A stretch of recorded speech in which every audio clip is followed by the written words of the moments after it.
골목길 어디서나 흔히 볼 수 있는 음식물 쓰레기 수거함. 이 음식 썩는 냄새와 몰려드는 파리떼로 옆을 지나가는 것조차 불쾌할 때가 한두 번이 아닌데요. 네, 그러다 보니 어느 동네를 가나 비슷한 모습으로 뒷골목 음산한 또 사람들 눈에 잘 띄지 않는 곳에 자리를 잡고 있습니다. 네, 하지만 특히 음식물 쓰레기 수거함이 문제가 되는 건 단지 지독한 냄새 때문도 또 징그러운 해충 때문도 아니라고 하는데요. 아, 저 뚜껑 열 때 너무 그러니까 더러우니까. 그게 하나 꽉 차가지고 막 둥둥 뜨면 벌레가 나오잖아, 바깥으로. 만져도 찝찝하고 집에 가서 씻어도 조금 찝찝하고 그렇죠. 하루에 한 번 혹은 이틀에 한 번씩은 음식물 쓰레기를 버리기 위해 수거함을 이용하게 되는데요. 그런데 이렇게 음식물 쓰레기를 버리는 행위 자체만으로도 건강상 상당히 위험할 수 있다고 합니다. 그래요?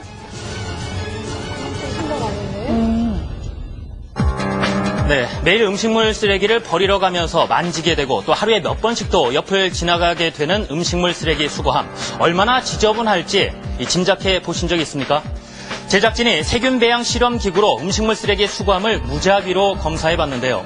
사람의 손이 직접 닿는 뚜껑 부위에서 채취를 했습니다.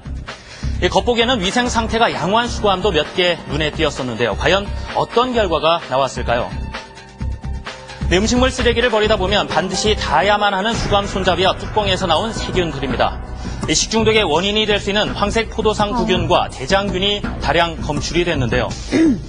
저희가 모두 4곳에서 표본을 추출했습니다. 식당과 또 주택가, 아파트에 있는 수거함 뚜껑, 그리고 하나는 수거함 속에서 그 표본을 채취했는데요. 육안으로 식별이 가능하도록 배양을 해봤습니다. 자, 수치로 확인해 보실까요?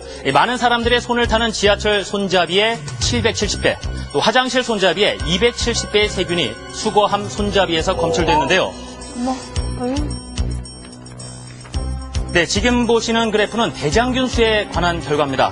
화장실 좌대에서 나온 대장균 수보다 9배 가까이 많았습니다. 29개 수거하면서 대장균군이 다량 검출되었고요.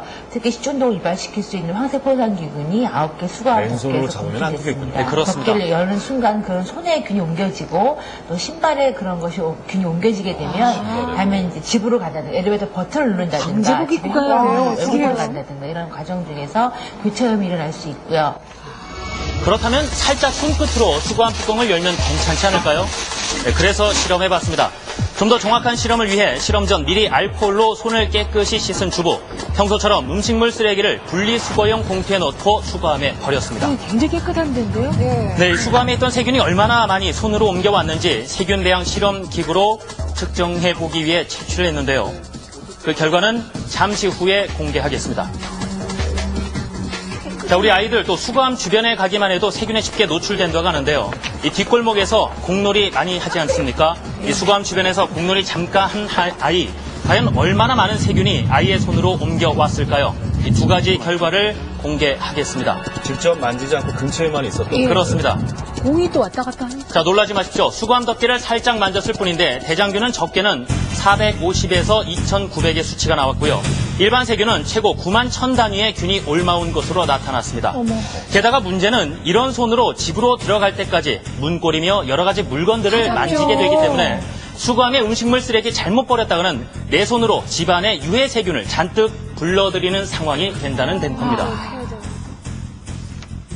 대장균이나 황색 포도상구균이나 모두 다 장염을 일으킬 수 있는 균 중에 하나입니다. 특히 소아나 노인같이 면역이 떨어져 있는 분들은 이제 심한 장염으로 인해서 폐혈증도 유발할 수가 있겠고요. 또 아토피나 이런 피부 질환을 가지고 있는 아이 같은 경우에 포도상구균 감염이 피부 감염을 일으킬 수가 있고 가족 육아에도 마찬가지잖아요. 그렇죠? 2차 감염을 발생시킬 수가 있습니다. 음식물 쓰레기 수거함, 지금보다 더 철저한 위생관리가 필요할 것 같은데요. 지자체 한 곳을 찾아가 봤습니다. 과연 음식물 쓰레기 수거함 어떻게 관리되고 있을까요? 한 달에 3번 하고요. 네. 동절기에는 뭐 한 달에 2번 정도 하고. 세균이 어떻게 나오고 있는지 그런 조사나 이런 거? 그거는 아직까지 해본 적은 없어요. 세균은 뭐 조사까지 해본 적은 없고, 저희들도 뭐 주민들 편의 입장에서 각종 많은 세척을 주기적으로 했으면 좋겠는데, 한정된 예산으로 그걸 다 충족한다는 거는 같은 두 개가 있거든요. 지금 아파트는요. 음식물 쓰레기통을 안 하는 것 그래서 같은데. 대상실이 있어요. 아파트는 아무 문제가 없어요. 네, 아파트 단지 내에서 관리한다는 아파트 내 수거함 얼마나 또 잘 관리가 되고 있을까요? 안 씻어주지. 우리가 씻지. 그냥 뭐 이래가지고 그냥 뭐 설러가지고 뭐 깨끗이 버리면 되잖아. 네, 그래서 기존 수거함을 페달을 발로 눌러 뚜껑을 여는 방식의 수거함으로 교체하기만 해도 지금보다 위생 상태가 많이 개선될 수 있다고 합니다. 그러려니 또 지금까지 그렇게 해왔거니 하는 생각보다는 좀 더 적극적인 자세가 필요할 것 같은데요. 잘 하시면 또 비누화물로 적절하게 이루어지면 70~80% 이상 그 세균을 다 없앨 수가 있습니다.